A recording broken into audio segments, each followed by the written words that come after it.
말씀은 누가복음 14장 1절부터 14절입니다.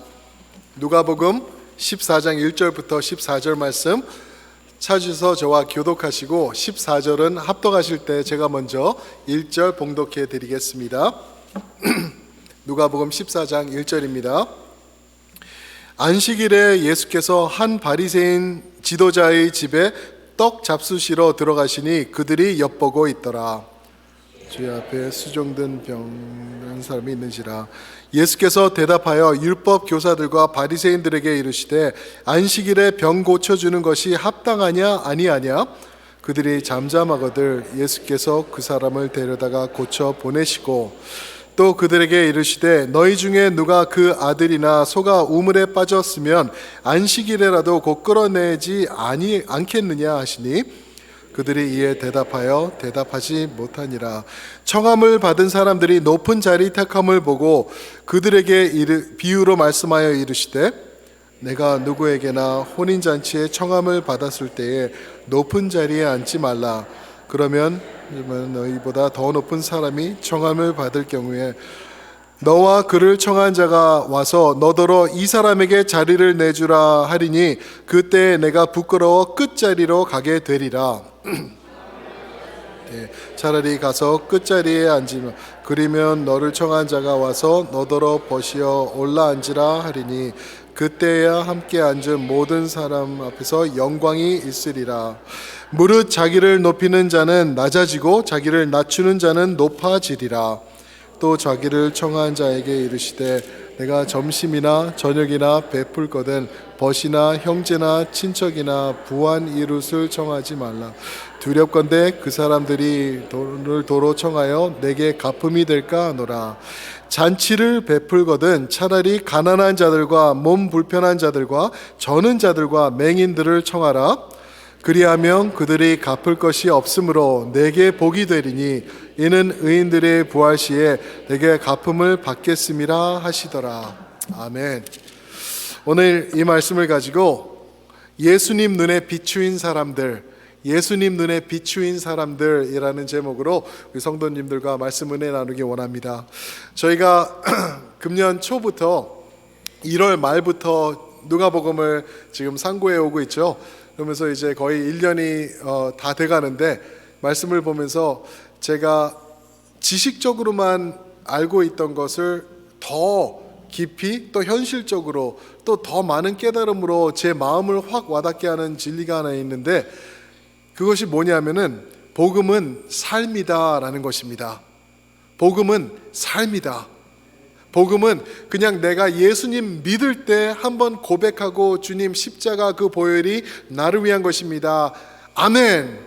그리고 이제 끝나고 이제는 복음은 들춰보지 않는 것이 아니라 일상생활 속으로 스며들어 있고 나의 삶 속에 매일매일 흘러 들어가는 것이 복음이다라는 것을 말씀을 보면서 봅니다. 왜 그러냐면요, 예수님께서 물론 회당에서도 많이 가르치셨지만 회당보다 더 많은 진리, 더 깊은 진리, 더 중요한 것들은 제자들과 일상생활을 지내시면서 드러내신 것을 우리가 누가복음을 통해서 볼 수가 있기 때문에 그렇습니다.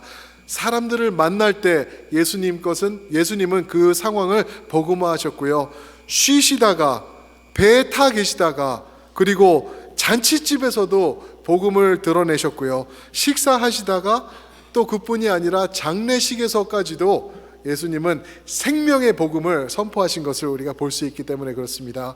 사랑하는 성도 여러분, 여러분들의 삶 가운데는 복음이 일상생활 중에 자리를 잡아가고 있으신가요? 그렇게 돼야 됩니다. 근데 많은 경우에 우리 성도들이, 종교인들이 잘못하는 게 뭐냐면은 신앙 따로 삶 따로예요. 삶과 신앙을 따로 가지고 있어요. 그래서 교회에서는 이러한 모습으로, 거룩한 모습으로 주님을 예배하며 찬양하는 모습으로 있지만 차에 들어가서 파킹을 나가면서부터 이제 벗으시죠. 그리고 참 모습이 드러나는, 또 다른 모습이 드러나는 이분화된 그러한 모습으로 사는 성도들이 많이 있다라는 것입니다. 이것이 얼마나 모순된 것인지 예수님께서 그것을 놓고 하시는 말씀이 외식하는 자들이여 악행하는 자들이여 나에게서 떠나라 라고 말씀하십니다. 그래서 우리가 복음을 제대로 이해해야 되는데 오늘 말씀을 통해서 저희가 보기 원해요. 예수님께서 또 하나의 일상생활 중에서 드러내신 복음의 스토리가 오늘 말씀이거든요. 1절부터 14절에 보면은 특별히 예수님께서 중요하게 보신 사람들이 등장하고 있습니다. 예수님 눈에 비추어진 중요한 사람들이거든요. 그들과의 인터랙션을 통하여서 우리에게 복음이 어떤 것이다 라고 다시 한번 리마인드 시켜주시는 게 오늘 말씀입니다. 그 첫 번째 사람이 누구냐 하면은 의로운 성인들입니다. 의로운 성인들, 영어로는 pure Pharisees, 그죠? 라고 생각을 해봤습니다. 바리새인들은 자기 자신들을 의롭다라고 여겼어요. 어느 정도 자기 자신들을 의롭다라고 했냐면은 나중에 저희가 보겠지만 누가복음 18장에 가시면은 이제 바리새인과 세리가 이제 성전에 들어와서 기도하는 모습이 나오는데 바리새인이 어떻게 기도하시는지 아시죠? 하나님 감사합니다. 저는 저 악한 못된 세리와 같지 않고 의롭게 주님을 알아가면서 섬길 수 있는 바리새인임이기 때문에 감사합니다 라고 대놓고 큰 소리로 기도했어요. 세리를 보면서 저 인간처럼 저런 모습이 아니어서 감사합니다. 이게 말 이해가 되십니까? 자칭 의로운 자들이었기 때문에 그렇게까지 했던 것 같아요. 오늘날도 유대인들이 기도를 할 때 매일 기도할 때 세 가지 감사의 기도를 한대요. 이게 바리새인들 거기서부터 나온 것이겠죠. 무엇이냐면은 세 가지 감사 기도 매일매일 하는 게 뭐냐면 첫 번째가요, 내가 이방인이 아닌 것이 감사. Thank you Lord that I'm not Korean. 그런 거예요. 내가 이방인이 아닌 것 감사. 두 번째가요, 저한테 화내지 마세요. 내가 여자가 아닌 것 때문에 감사. 진짜 그렇대요. 기도를 그렇게 한대요. 세 번째가 주님, 내가 노예가 아닌 것 때문에 감사. 저 비천한 사람들이 아닌 것 때문에 감사. 요 감사 기도를 매일매일 한대요. 그 핵심에 더 거룩하다고 자기 자신들을 여겼던 사람들이 바리새인, 그리고 또 3절에 보니까요, 율법 교사라는 사람들도 있더라고요. 율법 교사는 누구냐 하면은 바리새인들을 가르칠 만한 사람들이었어요. 모세 오경에 대해서는 expert in the law라고 말하고 있어요. 자기네들이 expert예요. 그러니까 거룩하다라는 사람들이죠. 그런 사람들이 이제 자기 자신들을 거룩하다라고 여기면서 있는데, 근데 오늘 말씀에 이 어떤 상황인지 무슨 날인지 아시죠? 1절을 보면 무슨 날이라 그러죠? 안식일이래요. 안식일 날 누가 예수님을 초청했다고요? 바리새인이요. 보세요. 이 세 가지 컨비네이션이 성경에서 나오면은 이건 시한폭탄입니다. 안식일 플러스 예수님 플러스 누구요? 바리새인. 이거는 지금 터지기 일보 직전인 거예요. 터지기 일보 직전인 상황에서 예수님께서 계시는 거예요. 성경을 보니까 예수님께서 바리새인들이 당신을 잡으려고 해코지하려고 그러는 것을 알고 계셨는데도 안식일 날 많은 기적과 이적을 행하신 일이 8차례 나와요. 요한복음까지 합치니까 8번 안식일 날 하시더라고요. 그리고 바리새인들이 예수님을 자기 집으로 초청해가지고 안식일에 먹는 식사를 예수님과 같이 하는 게 3번 나옵니다. 누가복음에 다 나오는데 7장 36절, 11장 37절, 그리고 14장 1절 여기서 나오는 거예요. 근데 예수님 시장하시겠습니다, 우리 가서 저희와 먹어요가 아니에요. 예수님을 책 잡으려고 하는 거예요. 오늘 1절에도 보면은 예수님을 엿보고 있더라고 하는데 carefully watch 했다는 거예요. 그냥 문제가 되면은 바로 그 자리에서 문제 삼으려고 덤비려고 총칼을 드는 식으로 예수님 앞에 있었던 그 사람들을 보죠. 그런데 제가 궁금한 거는 왜 예수님께서 자기를 싫다고 하면서 자기를 어떻게 하면은 잡아 넣으려고 하는 이 바리새인들을 상종하셨냐는 거죠. 왜 그랬을까요? 그 이유는 다른 게 아니에요.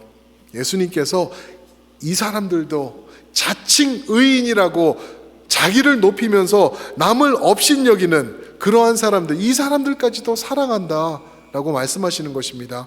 어떻게 얘기했냐고 아까 말씀드렸는데 누가복음 18장 9절에 보면은 자기를 의롭다고 믿고 다른 사람들을 멸시했다라고 예수님께서 적나라하게 폭로하세요. 그러는데도 그러시면서도 이 사람들 내가 사랑한다, 내가 이 사람들에게도 다가가서 복음이 되어 주어야 되겠다라고 결단하시는 예수님의 모습이 여기에 들어있다라는 것입니다.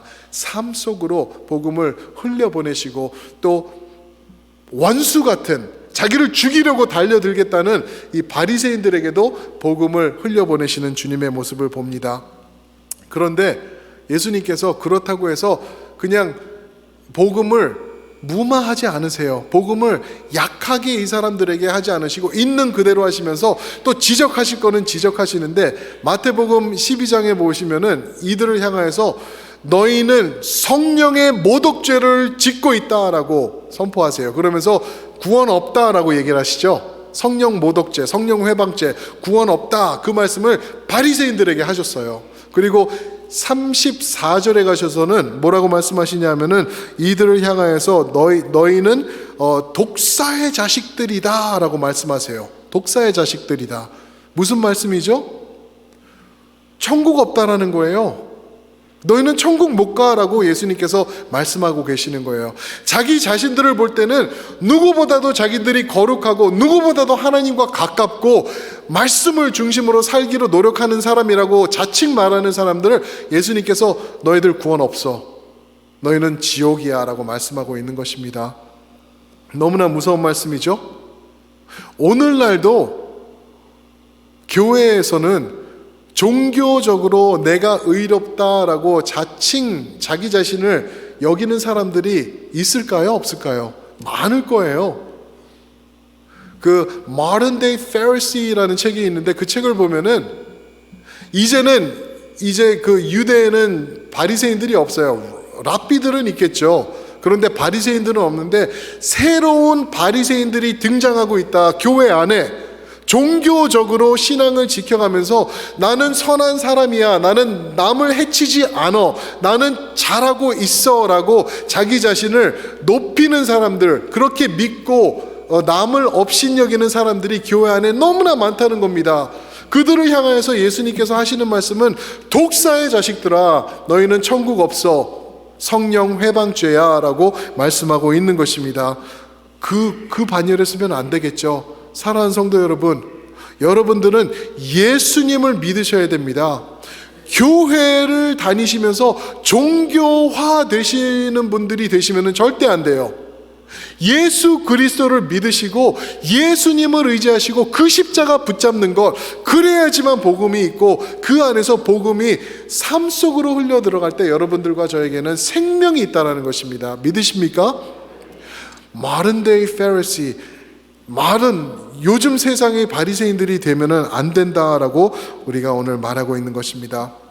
그러면서도 너무나 무서운 게 이제 성도님들을 보면은 가끔씩 남을 대할 때 잘못 대하는 성도님들을 많이 봅니다. 우리 가운데도 나에게도 그런 모습이 있지는 않나?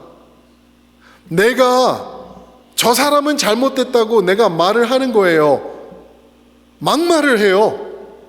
당신 잘못했어, 당신이 잘못하는 거야, 그렇게 하면 안 돼 하면서 그렇게 하는 와중에 나는 어떻게 되고 있죠? 나는 당신 같지 않아, 나는 의롭기 때문에 당신의 죄를 지적할 수 있어, 이런 막말하고 사랑 없고, 그죠? 예수님의 모습이라는 눈꽃만큼도 찾아볼 수 없는 그런 모습 우리 가운데도 있을 수 있다는 것입니다. 저희 교회에도 있을 수 있는 거예요.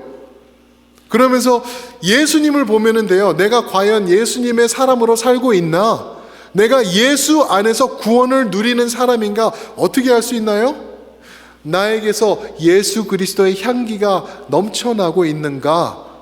아니면은 그런 모습은 하나도 없으면서 남을 정죄하고 헐뜯고 아픔 주고 상처 주고 사랑 없는 모습으로, 아마 우리 성도님들 가운데는 그런 분들이 많이 없으실 거예요. 많이 안 계실 거예요. 그런데 또 이런 게 또 있을 수 있어요. 내가 드러나지 않는 상태에서, 한국에서는 그런 거 많더라고요. 한국에서는 뭐 댓글 달고 그러면서 막 이상한 말 하는 거, 그런 것도 너무나 많아요. 그거는 성도의 모습이 아닌 것 같아요. 우리 자신들을 우리가 체크해 볼 필요가 있다라는 것입니다.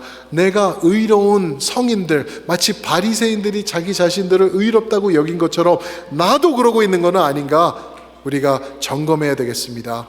그리고 예수를 닮아가고 예수님의 모습으로 채워지기를 주님의 이름으로 축원드립니다. 또 하나, 예수님의 눈에 비추인 사람은 그 의로운 성인들, 이 바리새인들 뿐만 아니라 두 번째로 더러운 죄인들도 있었습니다. 예수님께서 더러운 죄인들을 너무나 바라보고 계셨고 그들을 긍휼히 여기셨습니다. 2절 말씀 보시면은 주의 앞에 수종병 든 한 사람이 있는지라. 주의 앞에 수종병 든 한 사람. 수종병 뭔지 아세요? 아시는 분 계실 것 같아요. 저는 수종병이 뭔지 몰랐어요. 그래서 영어로 보니까 dropsy래요. dropsy도 뭔지도 더 모르겠어요. 1.5세의 약점이죠. 영어도 못하고 한국말도 못하고, 그죠? 근데 NIV를 보니까 여기는 뭐라고 나와 있냐면은 abnormal swelling, 그냥 비정상적으로 부어오르는 병, 수종병이에요. 그래서 제가 볼 때는 물 숫자 같아요. 이게 dropsy가 뭐냐면은 몸에서 물이 있는데 이게 빠져나가지 못해서 심장에 문제가 있고 폐에 문제가 있어가지고 물이 그냥 몸 안에 retain 되는 거예요. 그러니까 얼굴도 부어지고 머리도 이렇게 이상하게 될 수 있고 손도 다 이렇게 이상해지고 다리가 코끼리처럼 변하고 그러는 게 수종병이라고 그러더라고요. 자, 그런데 얼마나 이 사람을 보면은 무시했을지 대충 아시겠죠, 그죠? 질문: 예수님이 지금 어디에 계시다고요? 누구 집에요? 바리새인 집에 있어요. 바리새인 집에 있는데 바리새인들은요, 자기들이 의롭다고 여기기 때문에 이런 수종병 든 사람, 몸이 불편한 사람, 맹인들, 안진뱅이들을 멀리하던 사람들이거든요. 그런데 이 집에 지금 누가 와 있다고요? 2절에요? 수종병 환자가 와 있다는 거예요. 이게 어떻게 될 수가 있죠? 그 답은 분명히 이거라는 거예요. 뭐냐면은 예수님을 책잡기 위해서 바리새인들이 멀리하고 인간 취급하지 않던 저 죄인, 저 수종병 환자를 그 자리에다가 불러서 세워놓은 거라는 거죠. 왜요? 여태까지 보니까 예수님은 그런 사람을 한 번도 그냥 지나친 적이 없어요. 매번 예수님께서 치유하셨는데 오늘이 또 잘 걸리셨죠? 안식일인 거예요. 안식일 날 바리새인들이 예수님을 초청해서 수종병 환자를 세워놓은 모습이죠. 수종병 환자가 뭐 그리 잘못된 건가? 성경을 보면은 레위기의 15장에 이런 말씀이 있습니다. 한번 보세요. 15장 3절인데 그의 유출병으로 말미암아 부정함이 이러하니 곧 그의 몸에서 흘러나오든지 그의 몸에서 흘러나오는 것이 막혔던지 하면은 그는 부정한즉 그가 앉았던 곳, 그가 만진 곳, 그가 누웠던 침상까지도 다 부정해진다. 그 부정해짐을 무릅쓰면서 이 부정한 죄인을 자기 집에다 갖다 놓은 거예요. 왜? 예수님을 책잡기 위해서. 1절에 보니까 엿보고 있는 거예요. 이제 carefully watch하고 있는 거예요. 예수님이 무엇을 하시나. 그렇죠? 사랑하는 성도 여러분, 예수님께서 어떻게 하시죠? 오늘 말씀을 보니까요, 예수님께서 4절 말씀해 보시면은 이를 데려다가 고쳐 보내셨다. 한국말로는 이 표현이 잘 안 나타나고 있어요. 데려다가 고쳐 보내셨다. 근데 영어로는 taking hold of the man 그랬어요. 그냥 만졌다, 터치했다가 아니에요. taking hold of the man, 이 사람을 아마 이렇게 일으켜 세워서 자기 옆으로 데려오든지 품으셨다라는 그러한 것까지도 될 수 있는 내용이거든요. 부정한 사람을, 이 죄인을 누가 봐도 무시무시하게 형태를 잃어가지고 탱탱 부어있는 이 사람을 예수님께서는 hold 해주셨다. 그리고 낫게 해주셨고 보내주셨다. 이제는 예수님께서 그 손을 가지고 우리를 향하고 우리에게 뻗고 계십니다. 그 손 붙잡으시는 여러분들과 제가 되길 축원합니다. 왜요? 왜 그래야 되는지 아세요? 바로 우리가 수종병 환자이기 때문에 그렇습니다. 여러분들과 저는 지금 양복 입고 넥타이 차고 드레스 입고 목걸이하고 샤워하고 머리 빗고 앉아있으니까 거룩해 보일 수 있지만 우리가 그런 죄인입니다. 죄로 인해서 우리 안에서 빠질 것이 빠져나가지 못하고 탱탱 부어가지고 있는 그러한 영적인 모습으로 서 있는 여러분들과 제가 바로 수종병 환자라는 것입니다. 주님께서 우리를 외면치 않으셨어요. 우리를 품어주셨고요, 우리를 안아주셨고요. 아무도 우리를 반겨주지 않는데 나를 이용해 먹으려고만 하고 나를 세워놓고 놀리고 돌 던지고 취급하던 우리를 주님께서 받아주셨고요, 그 병에서 치료해 주셨습니다. 할렐루야. 이제는 여러분들과 저는 거룩한, 깨끗한, 온전한 그런 사람들이 되었습니다. 이제는 그 손을 붙잡았기 때문에 우리가 또 그 손을 가지고 오늘날의 수종병 환자들을 또한 찾아가야 될 줄 믿습니다. 우리 주위에 수종병의 환자, 교회에 함부로 올 수 없는 사람들, 교회에 오면은 반겨주지 않는 이들 분명히 있을 거라고요. 누가 그런 사람들일까? 제가 생각해 봤는데요, 동성애자들은 어떨까요? 게이들? 레즈비언들? 만약에 게이 커플이 와가지고 주님의 교회에서 예배 드리겠다고 하면은 여러분들 어떤 마음이 드시겠어요? 내 옆에 지금 게이가 앉아 있어요. 어떻게 반응하시겠냐고요? 예수님 같으면 어떻게 하셨을까요? 분명히 taking hold of him, 그리고 치유하셨을 거라는 거죠.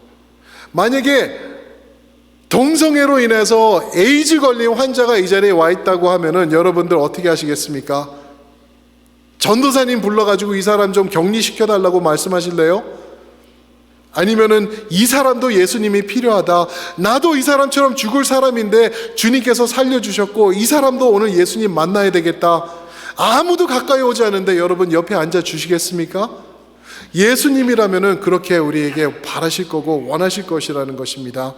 더러운 죄인들을 반겨주시고 치유해주시고 세워주시고 살려주신 예수님이기 때문에 그렇습니다. 동의하십니까?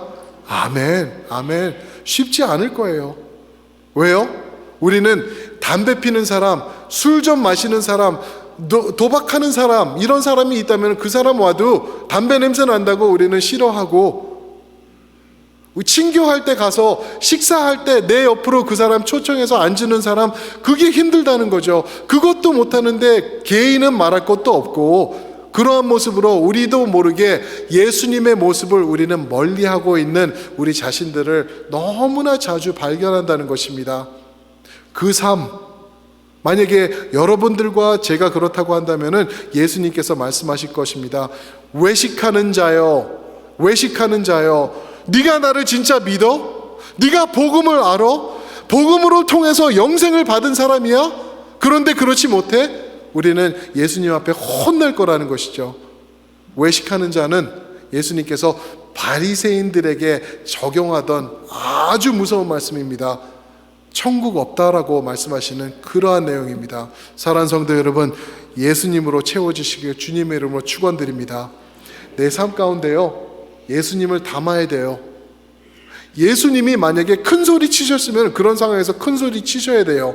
예수님이 만약에 누구를 미워하셨다면 그거 하셔야 돼요. 그런데 예수님 보니까요, 사랑하시더라고요. 특별히 죄인들을 향해서 품어주시고 받아주시더라고요. 그 모습 우리에게 있냐라는 거죠. 오늘 이 복음의 진리로 조금 찔리시는 주일이 되시길 주님의 이름으로 축원드립니다. 제가 찔려야 돼요. 제가 먼저 목사기 때문에 안 하고 못하고 멀리하고 안 가고 그러는 모습이 저한테 얼마나 많은지 주님한테 혼날 거라는 거죠. 저는 우리가 잘 생각하고 신앙이 무엇인지, 복음이 우리 삶 속으로 어떻게 지속되고 일상생활 속으로 흘러 들어가야 되는지 우리가 깨달아야 된다는 것입니다. 더러운 죄인들, 그리고 의로운 성인들, 이 사람들만 사랑하셨나요? 아니요. 마지막으로 예수님께서 사랑한 사람들이 한 분 더 있어요. 예수님 눈에 비추어진 사람들 세 번째가 누구냐면 가난한 사람들입니다. 가난한 사람들, poor people. poor people. 이 말씀이 어디서 나오냐면은 이제 7절부터 보시면은 예수님께서 이 수종병 환자를 고치시죠. 그리고 둘러보시니까 이제 당신을 비롯해서 초대받은 많은 바리새인들, 훌륭한 사람들이 있었겠죠. 이 사람들을 보니까 전부 다 좋은 자리에, 그죠? 상석에 앉으려고 지금 이제 현유를 하고 있는 거예요. 막 내가 앉아야지, 내가 높은 자리에 앉아야지 하면서 눈치 보면서 비지고 들어가고 있는 모습을 본 거예요. 당신은 식탁이 어떻게 돼 있었냐면 트라이클리니엄이라고 그래요. 세 개의 테이블이 이렇게 모여진 곳이고 상석 가장 중심에는 주인이 앉죠. 그리고 가장 중요한 사람들, 그 사람들이 바로 주인의 왼쪽과 오른쪽에 앉습니다. 그리고 그 외의 사람들이 이렇게 앉고 제일 하천한 사람이 맨 끝에 앉게 돼 있어요. 트라이클리니엄이에요. 세 개라는 테이블이죠. 로마 시대에도 이렇게 있었고 그래요. 거기서 이제 있는데 전부 다 주인 옆으로 그 높은 자리로 앉으려고 그러는 거예요. 몸을 막 몸싸움하면서 가지고 글로 가려고 그러는 거. 그들을 향해서 예수님께서 너희는 그러지 마라. 너희는 높은 자리를 차지하려고 그러지 마. 얼마나 만약에 네가 높은 자리에 앉았는데 주인이 너보고 절로 내려가세요. 선생님 제 옆으로 오세요 하면은 그게 얼마나 창피할 거냐라고 말씀하고 계세요. 그러니까 진짜 좋은 방법은 맨 끝에 자리로 앉아 있다가 주인이 보고 왜 거기 앉아 계십니까? 제 옆으로 오세요 하고 너를 초청해서 위로 올릴 때 그때가 너에게도 영광이 될 것이다 라고 말씀하시고 계시죠. 그러면서 11절에는 무릇 자기를 높이는 자는 낮아지고 자기를 낮추는 자는 높아지리라 말씀하십니다. 그러면서 이게 끝이 아니에요. 한 번 더 예수님께서 삶 속으로 적용을 해주세요. 삶 속으로. 왜요? 복음은 삶이기 때문에. 그게 13절과 14절입니다 13절 한번 보실까요? 13절 보시면은 주님이 말씀하시죠. 잔치를 베풀거든 차라리 가난한 자들과 몸 불편한 자들과 저는 자들과 맹인들을 청하라. 14절 그리하면 그들이 갚을 것이 없으므로 내게 복이 되리니 이는 의인들이 부활 시에 내게 갚음을 받겠음이라 하시더라. 무슨 말씀이죠? 당시 사람들이 훌륭한 사람들 초대하는 것을 좋아했어요. 왜 그러냐면은 이 사람들이 초대받으면은 자기들도 언젠가 나를 초대해야 되기 때문에, 빚을 지면은 빚을 갚아야 되기 때문에, 마치 한국 문화로 보면은 결혼식에 가면은 그 축의금 일부에서는 제가 조의금이라 그럴 뻔했어요. 축의금을 주지 않습니까? 축의금을 주면은 그 앞에서 이제 다 적거든요. 김성수 목사 축의금 5불, 그리고 장로님 축의금 100불, 권사님 축의금 80불, 뭐 이런 식으로. 그렇죠? 그걸 왜 적죠? 나중에 우리 아들이 결혼할 때 오는 거예요. 5불 들고. 왜? 내가 그거 한 만큼 하니까. 딱 그거예요. 당시도 이 상황이 똑같은 거예요. 내가 이 사람을 초청했으니까 이 사람도 나를 초청해 줄 거야. 높은 사람이 나를 불러주면 나도 더불어서 높아진다라는 거죠. 근데 주님께서 하시는 말씀이 뭐라고요? 그렇게 하지 마.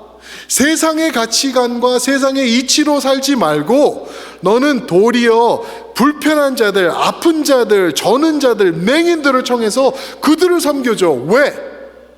그들은 가진 게 없기 때문에. 왜?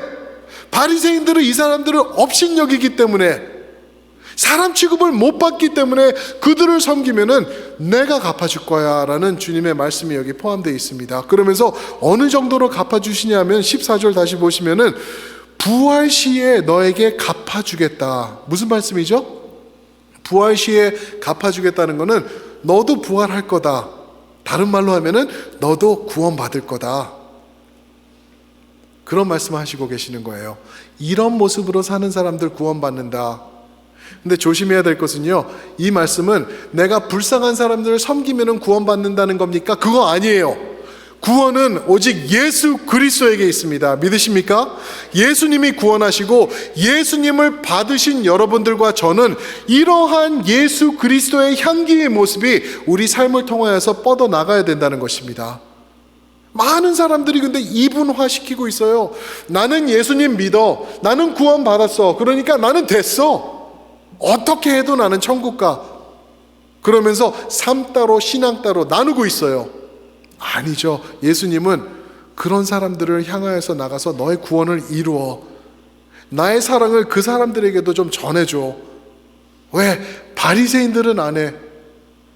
요즘의 바리새인들도 안 해. 요즘의 종교인들도 이 사람들 나 몰라라 해. 그러나 너는 그러지 마. 너는 나를 알잖아. 나를 경험했잖아. 네가 나가서 그들을 품어줘. 그들을 섬겨줘. 그러면은 내가 갚아줄게. 왜? 그 사람들이 갚을 돈이 없어. 그래서 네가 부활하는 그 시간, 천국에 오는 그 순간 내가 갚아줄 거야. 상급으로 줄 거야. 믿으십니까? 사랑하는 성도 여러분, 상급은 2번 받지 못한다고 한 목사님이 말씀하셨어요. 이 땅에서 상급을 받든지 저 높은 곳에서 상급을 받든지 어느 것을 택하실래요? 여기서 잠깐 누리다가 끽해야 30년 누리가 없어지는 걸 그거를 거기다가 목숨 거실래요? 아니면은 영원토록 주님과 함께 누리는 그 영원한 상급에다가 나의 투자를 하시겠습니까? 주님은 정확하게 말씀해 주고 계십니다. 그러면서 가르쳐 주시는 것 3가지가 있는데 그게 뭐냐면은 이 가난한 사람들, 이 불쌍한 사람들 내가 중요하게 본다. 주님께서 말씀하고 계십니다. 첫 번째로. 2번째로 그들을 섬기면은 내가 너에게 갚아줄 거야. 그리고 3번째로 주님께서 다 보고 계신다는 것입니다. 많은 경우 우리들은 그런 모습이 또 있죠. 이거 오늘 제가 너무 찔리는 설교인데 제가 어떠냐 하면은요, 남들이 있을 때 휴지 잘 줍습니다. 누가 내 주위에 있으면은요, 접시 떨어진 거, 컵 떨어진 거, 잘 쫓아가요. 근데 내 주위에 아무도 없잖아요? 그러면 죄송합니다. 많은 경우에 그냥 가는 저 자신을 발견하거든요. 여러분들은 어떠세요? 저보고 지금 비웃으신 분들 동일하시죠? 우리는 남들이 보고 남들이 인정해 줄 때 우리는 하려 그래요. 그런데 참 성도는요, 남을 의식하기 전에 하나님을 먼저 의식하더라고요. 하나님께서 보시고 계신다. 14절 말씀하시는 거예요. 내가 보고 내가 너 갚아줄 거야. 그게 진짜야. 이 땅에서 목사님이 컵 줍는 거나 봤어. 얼마나 참 귀한 목사님. 그 사람도 그 말하고도 그 말 할 사람도 없겠지만 없어지는 건데 내가 갚아주면은 영원한 상급이 될 거다. 주님께서 말씀하고 계십니다. 실질적으로 말씀해 주시죠. 사랑하는 성도 여러분, 예수님을 닮아갑시다. 그겁니다. 예수님 닮는 거예요. 우리 찬양팀 나와 준비해 주실 때 리마인드 드립니다. 다시 말씀드립니다. 복음은요, 삶입니다. 복음은 일상생활입니다. 여기서 복음 듣고 끝나고 나가서 일주일 동안 내 멋대로 사는 게 성도의 모습이 아닙니다. 여기서 복음을 듣고 말씀을 대하고 접하신 것을 일상 속으로 날마다 예수님을 닮아서 이루어 나가는 그러한 멋진 참 성도가 되시길 예수님의 이름으로 축원합니다. 아멘. 우리 한번 그 자리에서 일어나셔서 옆에 계신 분들에게 우리 거봐 예수님 닮읍시다 한번 격려해 주세요. 예수님 닮읍시다. 아멘. 아멘. 예수님 닮는 것이. 또 한번 이렇게 한번 말씀해 주세요. 세상과 다르게 살아봅시다. 세상과 다르게 살아봅시다. 할렐루야. 믿습니다. 우리 오늘 말씀을 담은 그러한 찬양이 있는데 아버지 하나님의 마음, 아버지 하나님의 눈물을 노래하는 것인데 이 찬양을 우리 함께 부르시면서 우리 결단을 한번 하면 좋겠습니다. 아버지 당신의 마음에 있는 곳에, 아버지 당신의 마음이 있는 곳에 나의 마음도 나의 마음이 있기를 원해요. 아버지 당신의 눈물이 고인 곳에 내 눈물도 나의 눈물이 고이길 원해요. 아버지가 바라보는 영혼들, 아버지 당신이 바라보는 영혼에게 나의 두 눈이 향하길 원해요. 아버지가 울고 있는 곳, 아버지 당신이 울고 있는 어두운 땅에 나의 두 발이 향하길 원해요.